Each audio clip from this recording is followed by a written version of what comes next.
wasabbihuhu bukratan wa asila, lakini mumsabihi Mwenyezi Mungu asubuhi na jioni.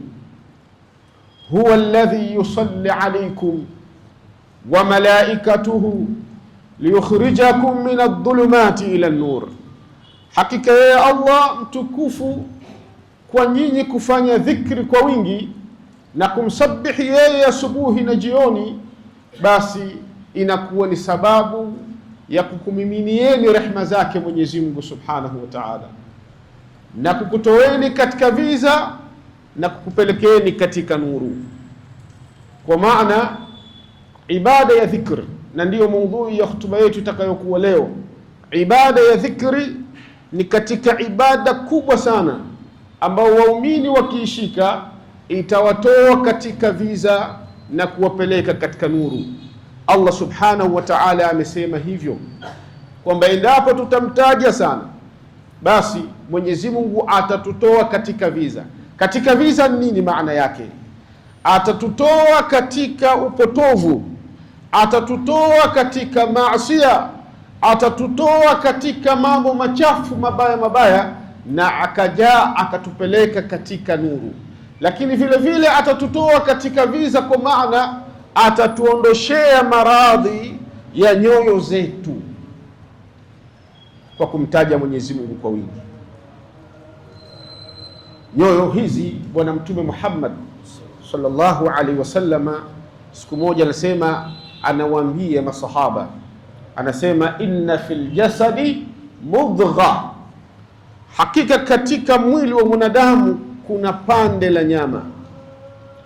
Akasema Bwana Mtume sallallahu alaihi wasallam, in salahat salaha aljasadu kullu, pande hili la nyama likitengeneka, basi mwanadamu anatengeneka, mwili mzima wa mwanadamu unatengeneka.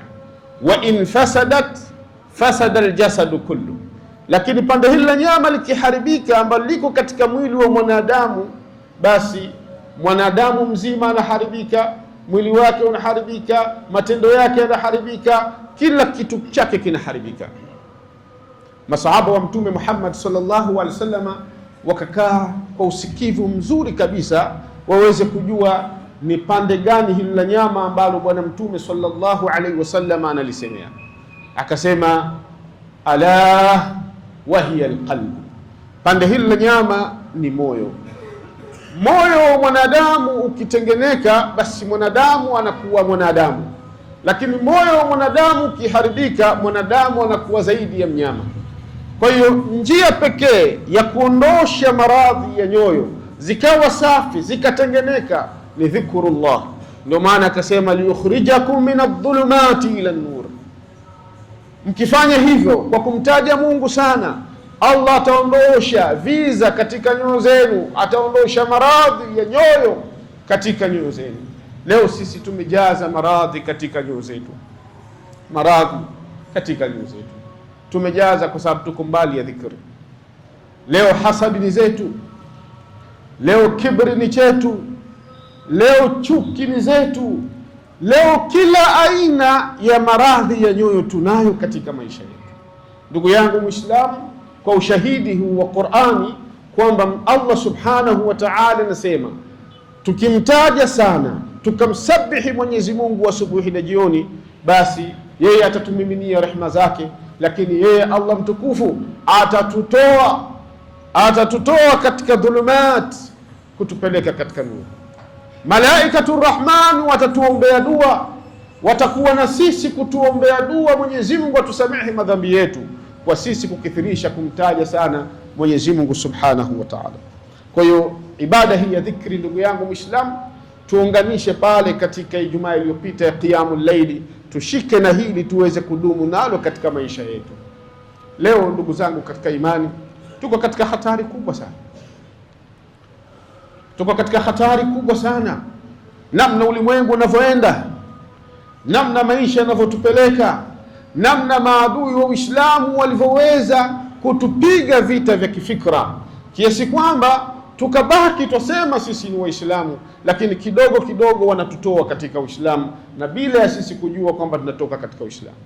Tusipokuwa makini, tukarejea kwa Mwenyezi Mungu Subhanahu wa Ta'ala, tukatengeneza fikra zetu kwa Allah Subhanahu wa Ta'ala, tutapotea ndugu yangu Muislamu. Leo hali ni mbaya. Leo angalia ndugu yangu Muislamu, media hizi zinavyoharibu jamii yetu. Angalia simu ambazo leo tunazo. Wallahi tunakaa sisi tunaangalia simu, unaangalia simu muda mrefu sana, uko na simu. Leo imefikia hatua mtu akikosa kazi cha kwanza kuangalia simu yake. Na unaangalia hii simu si kwamba unaangalia katika mambo yenye kukujenga, la. Leo ukiangalia simu, ukifunua, ukiperuzi tu, peruzi ya kwanza, ya pili, utakutana na kitu ambacho kitakustaajabisha, kitu cha ajabu. Ukiangalia simu zetu leo, ukifunua picha 2-3 unakutana na picha za wanawake wako uchi. Ukifunua 2-3 unakutana na maudhui ambayo inakubadilisha fikra, inakutengeneza katika hatari mbaya sana. Ukiangalia 2-3, yani ndio hivyo maisha yetu, na tunaishi na simu, tunalala na simu. Leo hata majumbani kwetu hatuna mazungumzo na ahli zetu, hatuna mazungumzo. Ukifika nyumbani utakuta mama kashika simu na baba kashika simu na watoto wana simu, hakuna maongezi yoyote. Kila mmoja yuko hapa, kila mmoja kaingia Instagram, kila mmoja kaingia Facebook, kila mmoja kaingia YouTube, kila kaingia TikTok, kila mmoja leo tuko katika shughuli kama hizo. Ni wakati gani tunamtaja Mwenyezi Mungu Subhanahu wa Ta'ala? Tumeshughulishwa na hii ni ghazwatul fikri. Maadui wa Uislamu wametengeneza mifumo kama hii tushindwe. Ndugu yangu Muislamu, tupa simu yako. Ukitaka salama, iweke simu yako pembeni. Muda mwingi tumia katika kumtaja Mwenyezi Mungu. Na kama unaangalia simu yako, basi angalia ikutengeneze katika dhikrullah, katika kumtaja Mwenyezi Mungu. Kwani katika simu wako mashekhe mbalimbali, ziko darsa mbalimbali zinatolewa. Sikiliza darsa hizo, sikiliza mashekhe hao, angalia vitabu. Leo kila kitu kimewekwa katika simu zetu. Lakini wallahi, angalia hutuba za mashekh, angalia katika YouTube, angalia viewers zile, utastaajabu.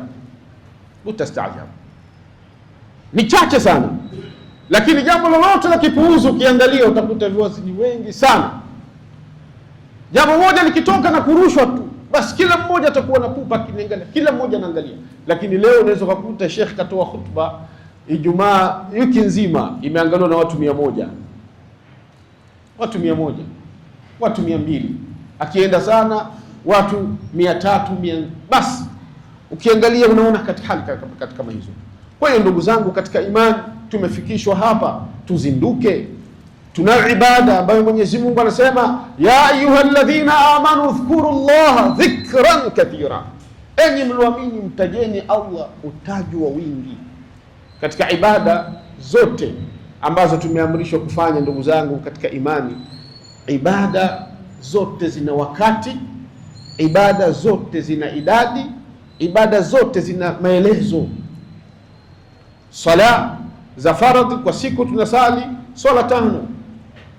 Saum kwa mwaka mzima tunafunga siku 30 au 29. Zaka kwa mwaka mzima mtu anatoa mara moja mzunguko. Hija ambayo ni ibada kubwa kwa umri mzima wa maisha ya mwanadamu, anatakiwa hiji mara moja. Lakini ibada ya dhikri, ndugu yangu Muislamu, Allah anasema dhkurullaha dhikran kathira, tajeni Allah utaji mwingi sana. Na wala tusije tukafikiria au tukadhani, maana kuna watu wengine wanajaribu kuwadhoofisha Waislamu katika ibada. Yako maelezo yanaweza kaelezwa, mtu akwambia hii idadi ya 1000 kutaja la ilaha illa Allah umeipata wapi? Bwana Mtume sallallahu alaihi wasallam alifanya hivyo. Na sote leo ukiangalia tunahurubikwa sana na fikra kama hizi, kwamba hili jambo Bwana Mtume hakufanya dhikri mara 1000, hakufanya dhikri mara 700. Mtume sallallahu alaihi wasallam akafanya dhikri, lakini kafanyaje? La, ndugu zangu, jambo ambalo hakulifanya Bwana Mtume Muhammad sallallahu alaihi wasallam katika sheria, si kwamba ni lazima kwamba kwa kuwa hakulifanya Bwana Mtume Muhammad sallallahu alaihi wasallam, si tukilifanya tunaingia katika makosa. La, wala sheria haisemi hivyo. Yako mengi bwana mtume hakuyafanya, lakini leo tunayafanya. Kwa nini? Asili yake ipo ndani ya Qur'ani, asili yake ipo katika mafundisho ya bwana mtume Muhammad sallallahu alaihi wasallam. Hivi Mungu aliposema dhkurullaha dhikran kathira, amekutajia idadi? Hakukutajia idadi. Na kathira inakuwa ngapi? Kuanzia ngapi? Na ina mwisho kathira? Haina mwisho. Kwa hiyo ni uwezo wako wewe, na hasa katika zama tulizonazo hizi tunatakiwa sana kumtaja Mwenyezi Mungu, kwa sababu vichwa vyetu vinaingizwa vitu vingi sana, vitu vingi sana. Sasa sisi tutakalia kwamba tutaje la ilaha illa Allah mara 100 au mara 70 au istighfar mara 70, alafu baada ya hapo vinaingia vitu ambavyo vinakupeleka pabaya fikra yako na mawazo yako na kukuweka mbali kabisa na Mwenyezi Mungu Subhanahu wa Ta'ala. Kwa hiyo ndugu zangu katika imani, tulishike hilo, tuanze ibada hiyo ya kuweka utaratibu wa ibada ya kumtaja Mungu kwa wingi. Mtume wetu Muhammad sallallahu alaihi wasallam anasema, ala unabbiukum bi khairin a'malikum, ala unabbiukum bi khairi a'malikum, je, nisikufahamisheni jambo ambalo ni bora katika matendo yenu, wa azkaha, na jambo tukufu kabisa hilo kwa Allah subhanahu wa ta'ala, kwa Mola wenu. Lakini mtume akasema, wa arfa'iha fi darajatikum, lakini jambo hilo takuwa ni sababu ya kukupelekeni na kukupandisheni daraja kwa Mola wenu. Na mtume akasema, wa khairul lakum min infaqin, na bora kuliko kutoa min infaqi dhahabi, kuliko kutoa dhahabu au fedha. Wa khairul lakum min an talqau, na ni bora jambo hilo mkulifanya kuliko mtakapokutana na maadui zenu mkawapiga shingo zao na wao wakakupigeni shingo zenu. Sijui tumefahamu maelezo haya ya Mtume Muhammad sallallahu alaihi wasallam. Anataka kutuambia jambo lilikuwa bora kuliko matendo, hata tendo la jihadi, kupigana vita vya jihad, tukapigana shingo zikakatwa za kwetu na za kwao. Hili jambo ni bora kuliko kufanya hivyo. Masahaba wakakaa tayari kusikiliza. Mtume sallallahu alaihi wasallam akasema, dhikrullah, kumtaja Mwenyezi Mungu subhanahu wa ta'ala, ni ibada bora kabisa, ni ibada tukufu, ni ibada kubwa kabisa kumtaja Mwenyezi Mungu subhanahu wa ta'ala. Ibadallah, inna dhikrallahi ahabbul a'mal ila Allah ta'ala, hakika kumtaja Allah ni katika amali bora na amali inayopendeza zaidi mbele ya Allah subhanahu wa ta'ala. Kaifa la, kwa nini siwe hivyo ndugu yangu Muislam? Kaifa la, kwa nini siwe hivyo? Wa min adh-dhikr, na miongoni mwa dhikr kalimatu tauhid. Kuna kalimatu tauhid, la ilaha illa Allah, la ilaha illa Allah Muhammadur Rasulullah. Hii la ilaha illa Allah ndio dhikri kubwa. Dhikri kubwa la ilaha illa Allah ni dhikri ambayo ilikuwa ni dhikri ya mitume wote waliotumwa na Allah subhanahu wa ta'ala. Dhikri yao ilikuwa la ilaha illa Allah, allati hiya miftahu lislam. Lakini dhikri hii ya la ilaha illa Allah au kalimatu tauhid ndiyo funguo ya Uislamu, kwamba mtu hawezi kuwa Muislamu mpaka atamke kalima hii la ilaha illa Allah Muhammadur Rasulullah, miftahu lislam.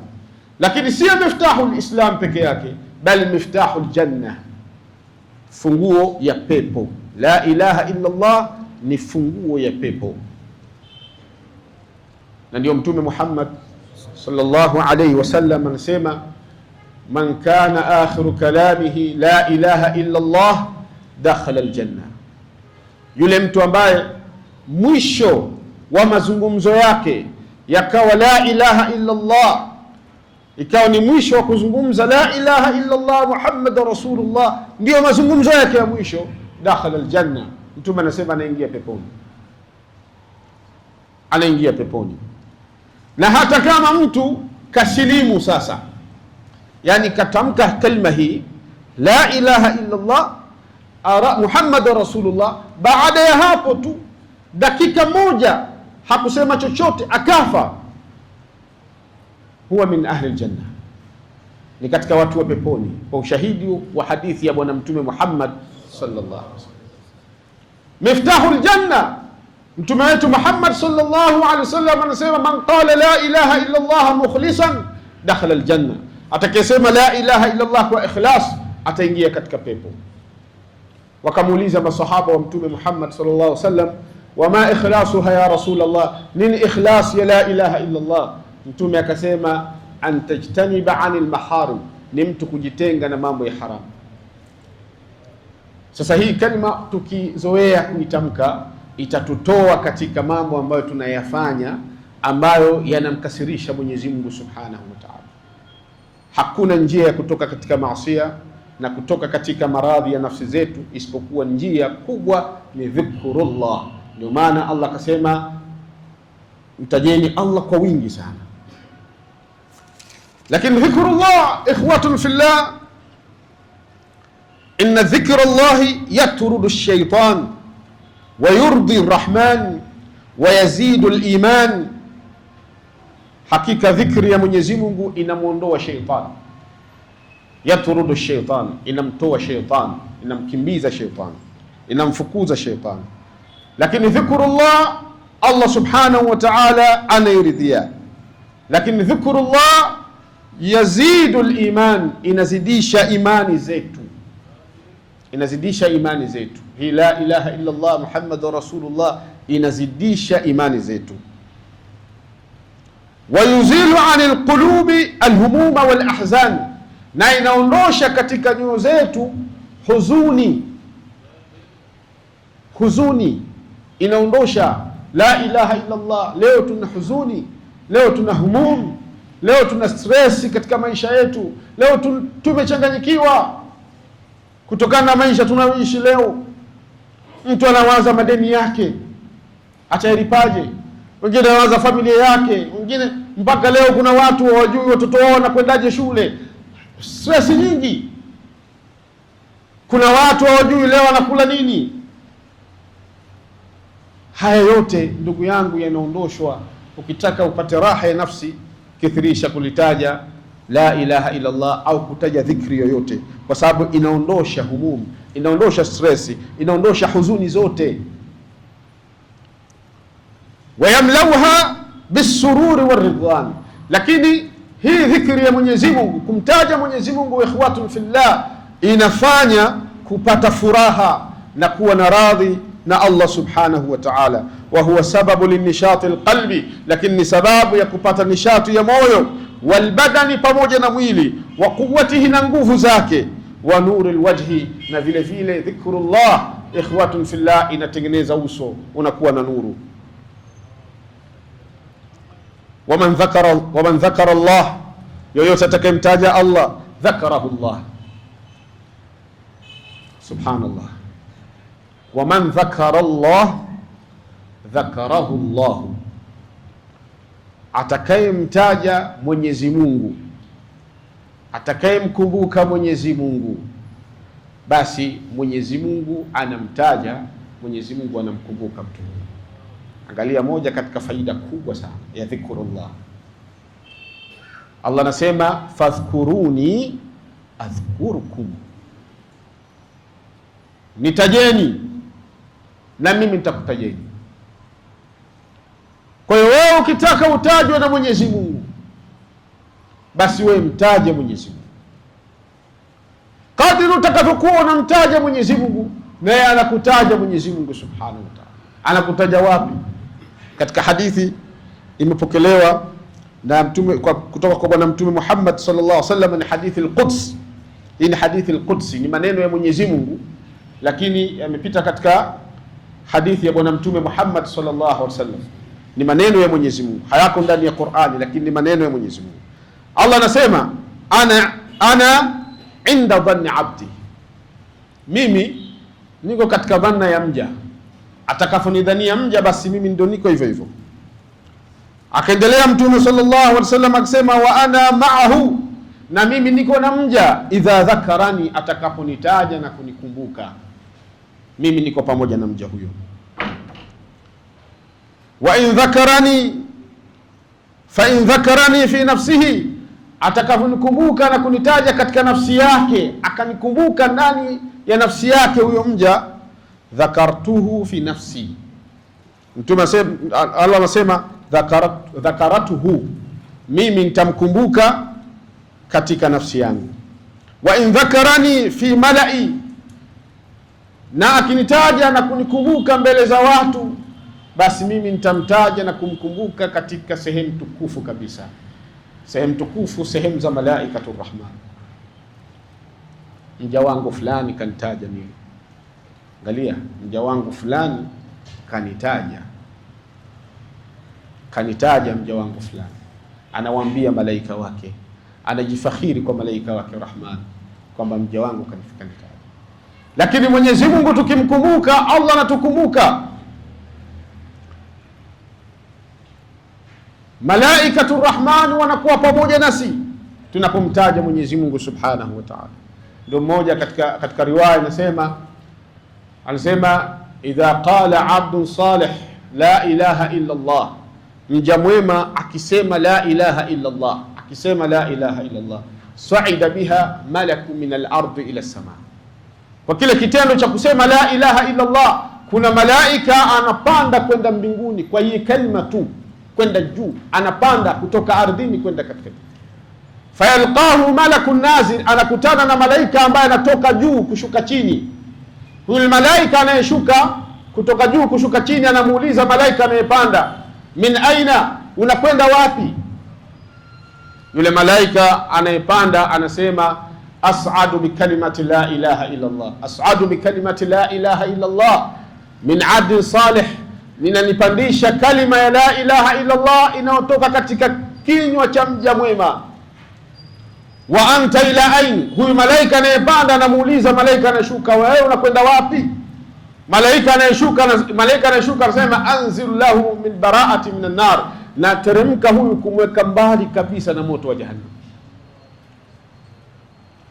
La ilaha dhikrullah. Ikhwatun fillah, tukithirisheni katika kumtaja Mwenyezi Mungu. Huu ni wakati ambao tunatakiwa tumtaje Mungu kwa sana. Wa man dhakara Allah dhakarahu Allah, atakayemtaja Mwenyezi Mungu basi Allah namtaja. Wa kana ma'ahu, na anakuwa pamoja na Allah subhanahu wa ta'ala. Wa man jalasa wahidan, na yote atakayekaa peke yake, umekaa peke yako, fadhakara Allah, ukamtaja Allah, akamtaja Allah mja huyo aliyekaa peke yake, fadhadat ainain, machozi yakatoka katika macho yake, adallahu yawma la dhilla illa dhillu, Mwenyezi Mungu atamfunika na kivuli siku ambacho hakutokuwa na kivuli isipokuwa kivuli chake Mwenyezi Mungu subhanahu wa ta'ala.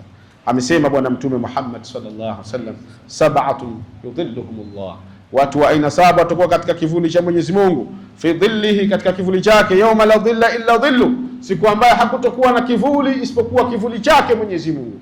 Wa dhakara minhum, Mtume sallallahu alaihi wasallam akataja katika hao watu wa aina saba, miongoni mwao akataja wa rajulun dhakara Allah, na mtu ambaye amemtaja Allah khalian, kwa siri kabisa, fafadat ainahu, machozi yakamtoka katika macho yake, min khashyatillah, kwa kumhofu Mwenyezi Mungu subhanahu wa ta'ala. Tutengeni muda ndugu zangu wa dhikrullah, tutengeni muda, tusilale bila dhikr, tusiamke bila dhikr, tusitoke majumbani kwetu bila dhikr, tusiende katika biashara zetu bila dhikr, tusirudi majumbani kwetu bila dhikr. Kila kitu sisi maisha yetu ni dhikr. Hata katika biashara yako hakuna ibada ilikuwa rahisi kufanya kama hii dhikr, kwa sababu unaweza kuwa unafanya biashara huku unamtaja Allah subhanahu wa ta'ala, unaweza uko kazini lakini unamtaja Allah subhanahu wa ta'ala. Hakuna ugumu wote, na ibada ambayo haihitaji udhu wala nini wala kuelekea qibla. Mtaje Allah subhanahu wa ta'ala. Inna a'dhama dhikra Allahi kalamuhu subhanahu, lakini dhikri kubwa kabisa ni maneno yake Mwenyezi Mungu ambayo ni Qur'an. Hii Qur'ani ndugu yangu Muislamu ni katika dhikri kubwa kabisa. Tuisomeni Qur'ani, tuisomeni Qur'ani, tena tuisome Qur'ani, kwa sababu Qur'ani ukiisoma hata kama huijui maana yake unalipa thawabu. Kile kitendo cha kukaa na kusoma Qur'an, hata kama hujui maana yake, unalipwa thawabu. Alif lam mim, herufi 3 hii, kila herufi moja malipo yake 10 na kuendelea. Ukisema alif lam mim, hapa kuna herufi 3. Alif harfun wa mim harfun wa la, alif wa lam harfun wa mim harfun, zote hizo. Ukisema alif lam mim, thawabu 30. Dhalika alkitabu la raiba fihi hudan lilmuttaqin, hapo unapata thawabu kila herufi moja thawabu 10. Sasa ukijua maana yake, ukafanya tadabbur, ukapata mazingatio yake, basi hapo unakuwa umekamilisha dhikri ya Allah subhanahu wa ta'ala. Umekamilisha dhikri ya Allah subhanahu wa ta'ala. Afdalu al-adhkar qira'atu al-Qur'an, bora ya dhikri ni kisomo cha Qur'an. Wa min afdali al-adhkar qawlu la ilaha illa Allah wahdahu la sharika lah, lahu al-mulku wa lahu al-hamdu wa huwa ala kulli shay'in qadir. Na katika dhikri bora vile vile miongoni mwa dhikri ni hii kalima la ilaha illa Allah wahdahu la sharika lah, lahu al-mulku wa lahu al-hamdu wa huwa ala kulli shay'in qadir. Mwenye kuyasema maneno haya mara 100, Bwana Mtume Muhammad sallallahu alaihi wasallam anasema mtu huyu anafutiwa madhambi 100. Anafutiwa madhambi 100, lakini anaandikiwa thawabu 100 mwenye kusema maneno haya, na anakuwa ni hirzi kwake, inakuwa ni kinga kwake. Hii la ilaha illa Allah wahdahu la sharika la, lahu almulku wa lahu alhamdu wa huwa ala kulli shay'in qadir. Ukisema asubuhi mara 100, inakuwa ni kinga yako ya mabaya yote, mashaitani, wachawi, hasadi, aini, vyote vinakuwa vimejificha. Kinga hii la ilaha illa. Ukisema jioni, basi usiku mzima wewe unakuwa katika hifadhi ya Mwenyezi Mungu subhanahu wa ta'ala. La ilaha illa Allah wahdahu la sharika la, lahu almulku wa lahu alhamdu wa huwa ala kulli shay'in qadir. Muislamu hifadhi hii dhikri, hifadhi ambayo hujahifadhi, basi hata baada ya hutuba nione nikuandikie kwa Kiswahili, uhifadhi, uitaje kalima hii, uweze kujikinga wewe na mabaya, machafuko, mashaitani. Leo ukiangalia, wallahi ni mtihani. Tunasubiwa na mambo chungu mzima, sisi wenyewe, familia zetu, kwa sababu tuko mbali na dhikri. Anasema Bwana Mtume Muhammad sallallahu alaihi wasallam, ahabbul kalami ila Allah 4, maneno yanayopendwa na Mwenyezi Mungu yako 4. Akasema Mtume sallallahu alaihi wasallam, subhanallah walhamdulillah wa la ilaha illa Allah wallahu akbar. Haya ni maneno yanayopendwa sana na Mwenyezi Mungu subhanahu. Na akasema Mtume wetu Muhammad sallallahu alaihi wasallam, kalimatani khafifatani ala lisani thaqilatani fil mizani habibatani ila arrahmani subhanallahi wa bihamdihi subhanallahi alazim. Anasema Bwana Mtume maneno mawili ambayo ni mepesi sana katika ulimi, lakini mazito sana katika mizani, lakini yanapendwa sana na Mwenyezi Mungu. Ni maneno gani hayo? Mtume anasema subhanallahi wa bihamdihi subhanallahi alazim, subhanallahi wa bihamdihi subhanallahi alazim. Sisi sote tunajua tutumie dhikri hizi, lakini ziko dhikri za kinga, za kujikinga na maadui. Hasbi Allah wa ni'mal wakil, hasbi Allah wa ni'mal wakil. Unapopata mshtuko wa jambo lako lolote, basi sema subhanallah. Unapopata tabu yoyote, sema subhanallah. Tukiishi hivi, ndimi zetu zikawa katika kumtaja Mwenyezi Mungu, basi fikra zetu zitatengenezeka katika Mwenyezi Mungu subhanahu wa ta'ala.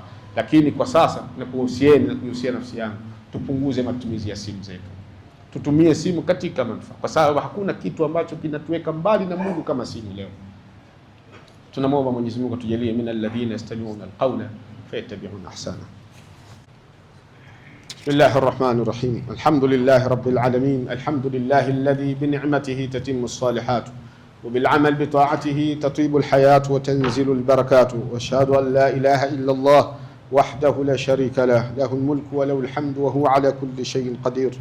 وأشهد أن سيدنا ونبينا وعظيمنا وحبيبنا محمدا عبده ورسوله، أرسله الله رحمة للعالمين، أرسله الله بشيرا ونذيرا وداعيا إلى الله بإذنه وسراجا منيرا، صلى الله عليه وعلى آله وصحبه وسلم تسليما كثيرا. أما بعد، فيا عباد الله، أوصيكم ونفسي بأعظم الوصايا، وهي تقوى الله عز وجل في السر والعلن، فاتقوا الله حق التقوى ولا تموتن إلا وأنتم مسلمون.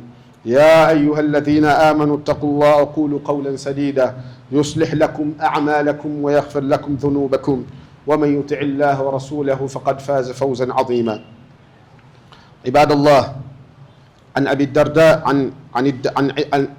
الدرداء رضي الله عنه قال النبي صلى الله عليه وسلم: ألا أنبئكم بخير أعمالكم وأزكاها عند مليككم وأرفعها في درجاتكم وخير لكم من إنفاق الذهب والورق وخير لكم من أن تلقوا عدوكم فتضربوا أعناقكم ويضرب أعناقكم.